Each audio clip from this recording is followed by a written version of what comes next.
into economic power.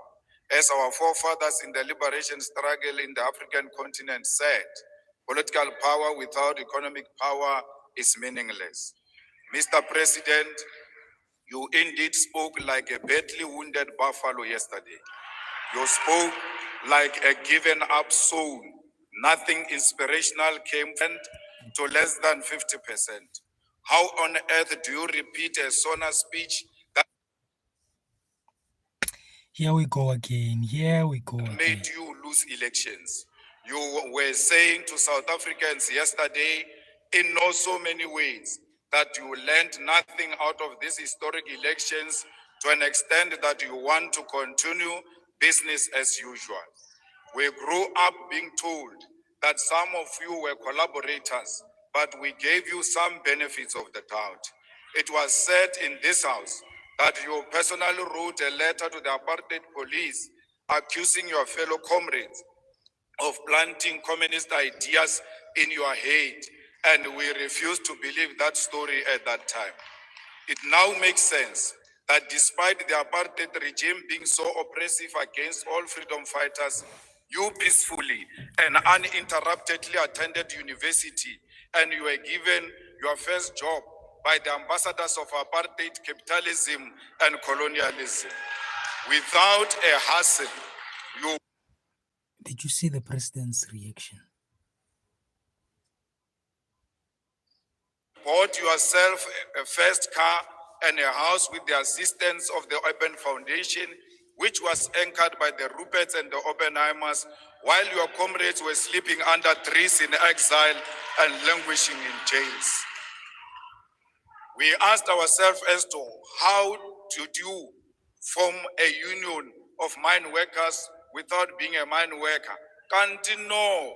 You were the conveyor belt between the workers and the super exploitative mining capitalists in South Africa after the Oppenheimers and Anglo-American had concluded that the mine workers must be organized. Our elders in the struggle have made allegations before in this house that throughout the struggle against apartheid, you were insulated from any form of arrest and harassment by the apartheid system. Towards the end of apartheid, you shockingly placed yourself at the center of the negotiation for the end of apartheid. No one knows how you arrived to be at the center of the negotiations of our liberation. It now explains as to why so many compromises and capitulations were made, leading to a situation where economic power remained in the hands of the white minority. Can you take a seat? There's an order by the Deputy Chief Whip.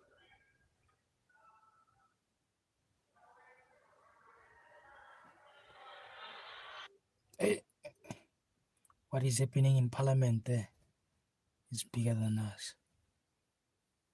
It's really bigger than us. It's quite interesting to listen to, and to find out. Because now I believe in doing my own research. This is me doing part of my research. Because I really want to know what's going on. This government of national unity, and there's another organization that the EFF and Konto FCs and I think other parties which are not part of the GNU have formed. I think it's called the Progressive Movement or something like that. That's what I want to find out about. This is exactly why I decided to watch this news live and do a live of my own, trying to understand that type of information. This is me doing research actually. So yeah, let's continue to my mail.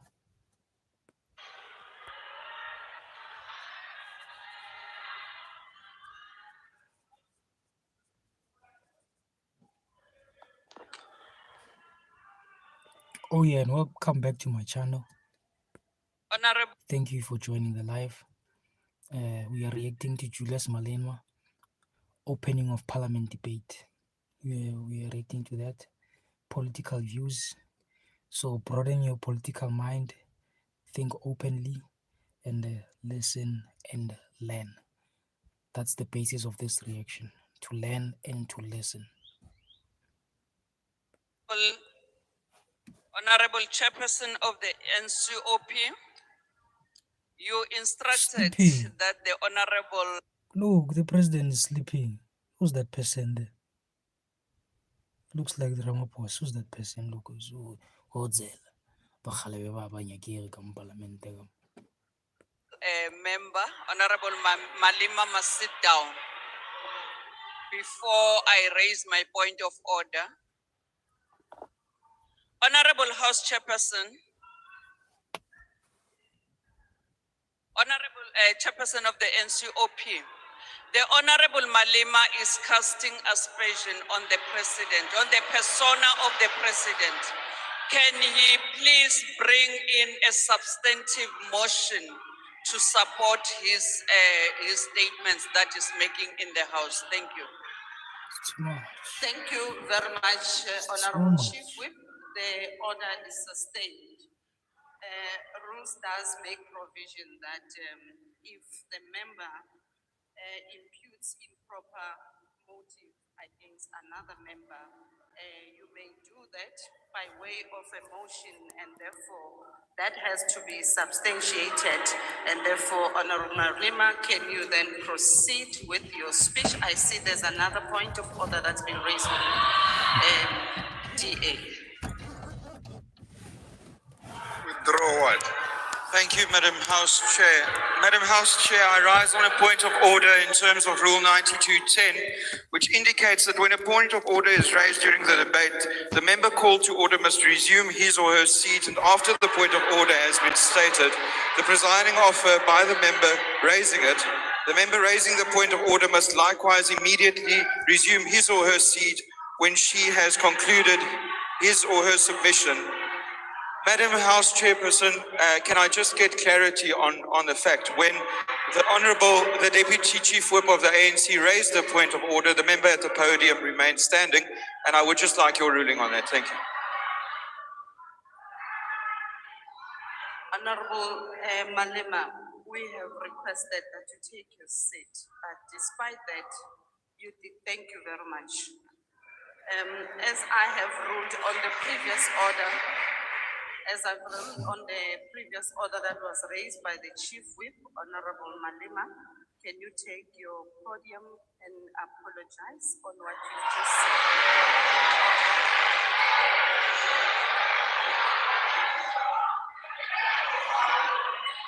said? The order of the custom.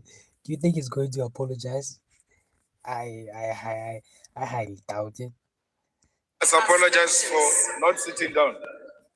Can you take your seat, Honorable Malema? The order was raised with regards to casting aspersions on the President. Can I be allowed time, honorable members? I will then allow you space. Order, honorable members. The order was raised with regards to the honorable member casting aspersions on the President, and accordingly. Honorable members, can you please take your seat? I have not recognized you, Honorable Shibambo. Can you please take your seat? I have not concluded.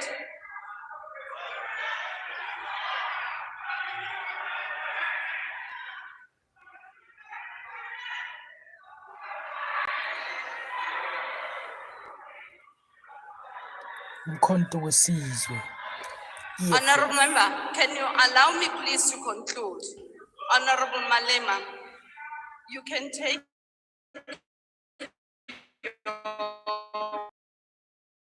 please.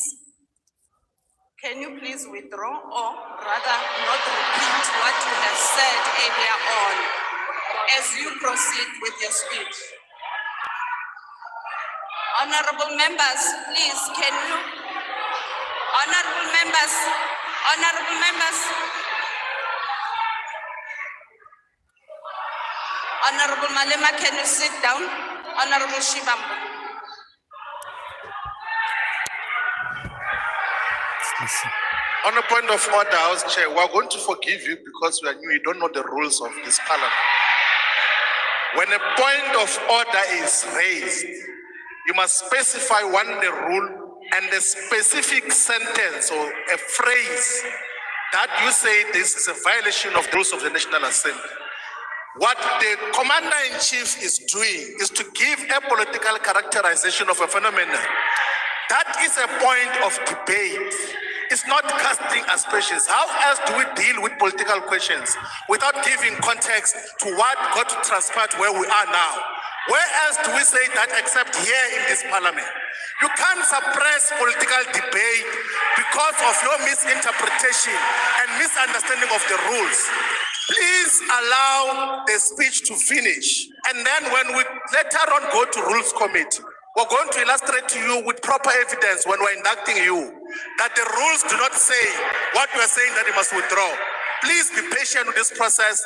We are going to understand them when time progresses. Currently, your application is incorrect. Thank you, Honorable Shibambo. Honorable members, Rule 53 makes provision that if a member makes personal reflection on the member's integrity that are equally offensive or damaging, which cannot be necessarily be substantiated.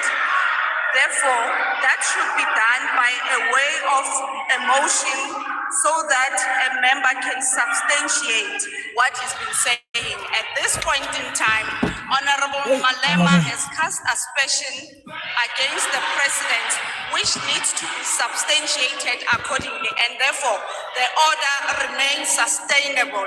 Honorable Malema, as you proceed with your debate, can you kindly refrain from making such aspersion? Thank you very much. You may proceed. I must proceed. Thank you very much. Thank you very much. It now explains as to why so many compromises and capitulations were made, leading to a situation where economic power remained in the hands of the white minority, leaving black people with meaningless political power. We can today confirm that it was pure infiltration by forces of darkness. When it was clear President Mandela is not going to make you the first deputy president of the democratically elected South African government in 1994, you threw tantrums and even boycotted his inauguration. The same President Mandela you asked us to celebrate yesterday, you missed the historic moment to do so in 1994 because of personal aggrandizement.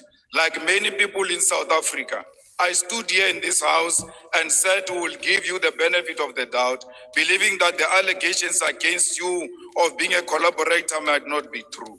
I will tell why I'm giving you this personal account.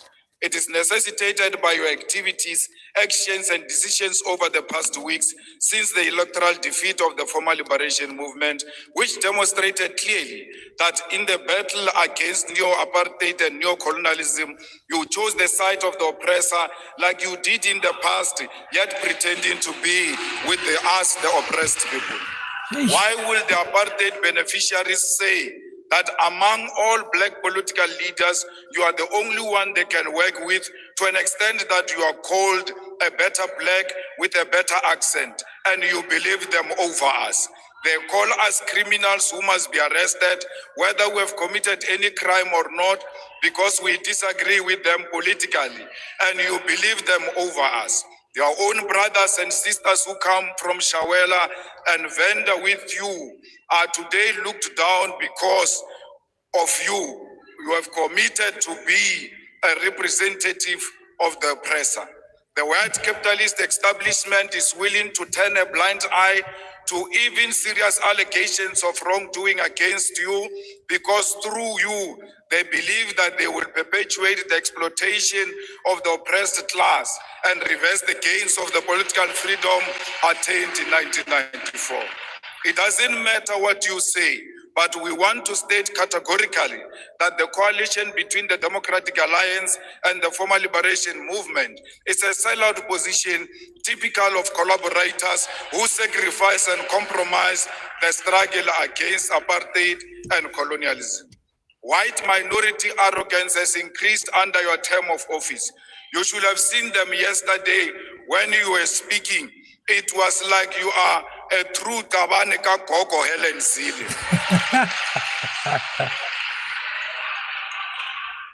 You boldly take these counter-revolutionary and reactionary decisions because you know you have a full protection of white capitalist establishment. All the things you said yesterday are meaningless because they are exactly what you said in the 6 State of the Nation addresses you have given since you became president in 2018.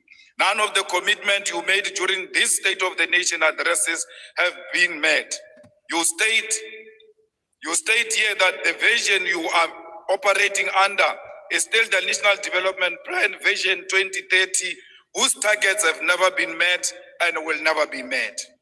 The NDP had targeted to create a certain number of jobs, but joblessness has increased. The NDP target was to reduce unemployment by 14% in 2020, but today unemployment is 32.9% and more than 12 million people are jobless. Even if you meet the target tomorrow of achieving 14% unemployment, the fact of the matter is you miss the target here. The NDP target was to reduce poverty from 39% by 2030 for infrastructure investment, but between 2010 and 2022, public sector infrastructure investment was not more than 5.8%. The NDP target was to grow the economy by an average of 5.4% for it to be practical to achieve any of the NDP goals. But in the past 10 years, the economy has not grown by more than 2%. Mr. President, yesterday you shocked all of us and will never recover from that shock. You said nothing about international relations while we are living in a world defined by shifting global balance of forces. The West, under the guidance and protection of the United States of America, is agitating for a world war, which will be defined by recolonization of the African continent and the global South. And you never said anything about that. There is an ongoing aggressive war by apartheid Israel over Palestine, and you never said anything about that because your coalition partners are all fanatics of a Zionist apartheid Israel. Shame on you that you said nothing about the genocide committed right in front of us because Ulabaposo.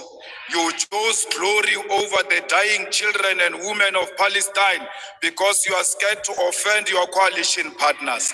President Mandela, a close friend of President Arafat, who you said we must celebrate yesterday, should be turning in his grave. The trade embargo against Cuba is still intact, and despite the fact that Cuba played a role in the struggle against apartheid, you never said anything about that. There is instability in the Democratic Republic of Congo, and South African soldiers are dying in that war, and you never said anything about that. There is a real threat of instability in the entire SADC region, and you never said anything about that. There is loss of life in South Sudan, but you had nothing to say about that. The BRICS Forum has been joined by additional countries such as Saudi Arabia, Ethiopia, Egypt, Argentina. Yeah. You know, I feel like the speech that the president dropped yesterday is just a PR speech. It brushes a lot of things at the top. It just removes the dust. It doesn't get to the real depth of the situation. Because he really did not speak about a lot of things. You know,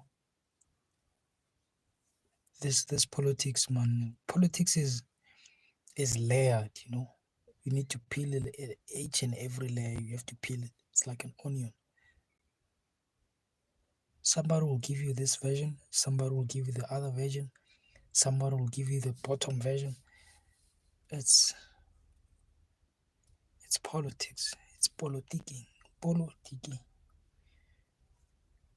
It's too much. Argentina, Iran, and United Arab Emirates, and you never said anything about how South Africa should maximize these strategic relations to grow the economy.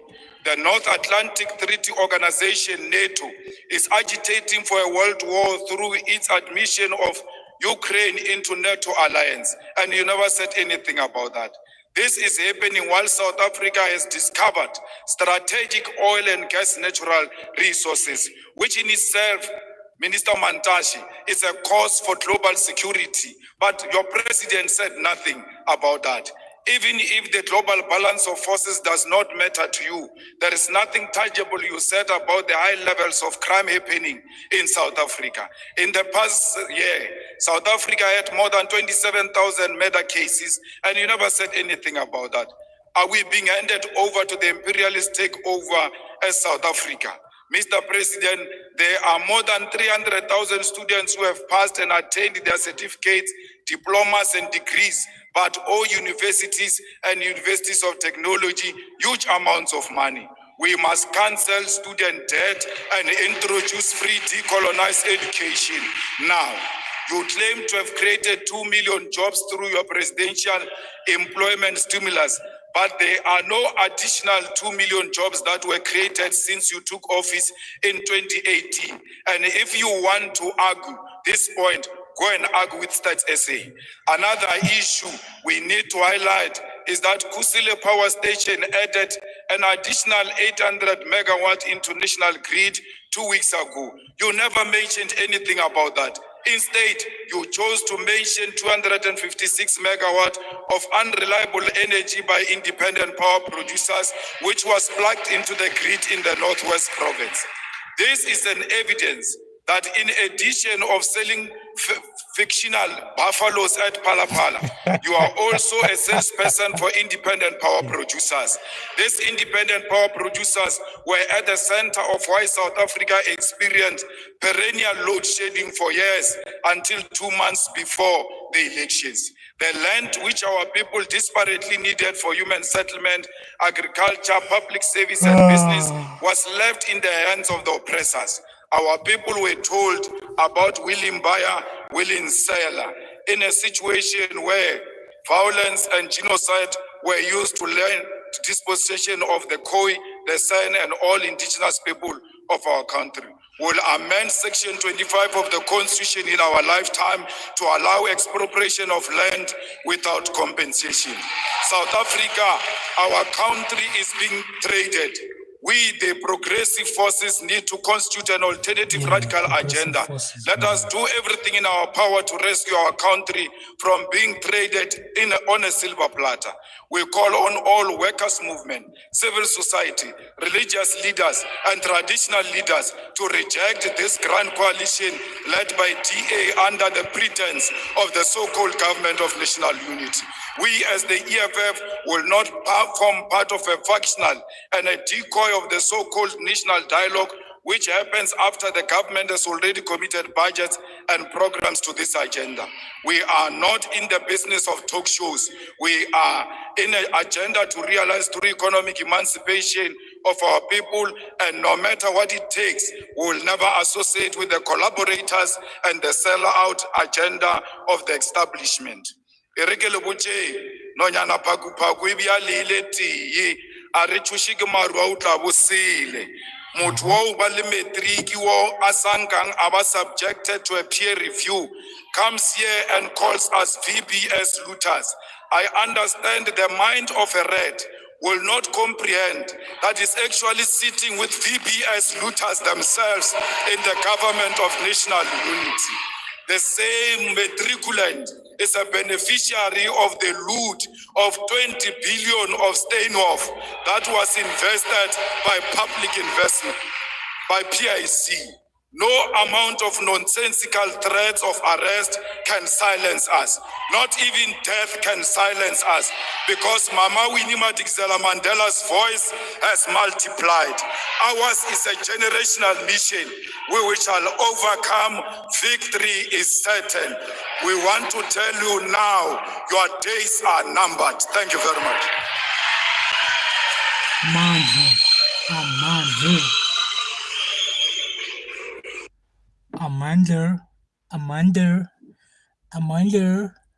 Amanda, baby. Yeah, we all heard what the commander-in-chief said.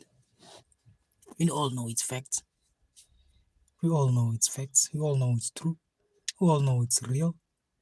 We all know the VBS saga is just to distract us from this government of national unity stuff. We all know, bruh. We're not Mochus, bruh. We're Pan-Africans. We're smart. We're tough. So let's not be derailed. Like Julius Malema said, this is a generational thing, generational movement. Let's not be derailed. Cover the long picture, bruh. Cover the landscape. Cover the bigger picture, dog. Cover everything. You know? Emancipation means you are free physically, but mentally you are still controlled. So don't be fooled about what's you're emancipated, you're emancipated, you're emancipated. No, no, no. You are free to move, but you are still being controlled mentally. Propaganda, TV, whatever negative indoctrine they try to put in your head. Don't fall for those things, bruh. Don't fall for those things. Vote for black parties which are moving towards progress. Don't vote for things you don't understand. Don't vote for government of national unity. What is that, my nigga? I don't understand what's going on there, bro. All I see is just people selling our land for the second time. And we must watch like this. Bring another chick like this. They take the land, they take everything. What about us? What are we going to chow? What are we going to benefit?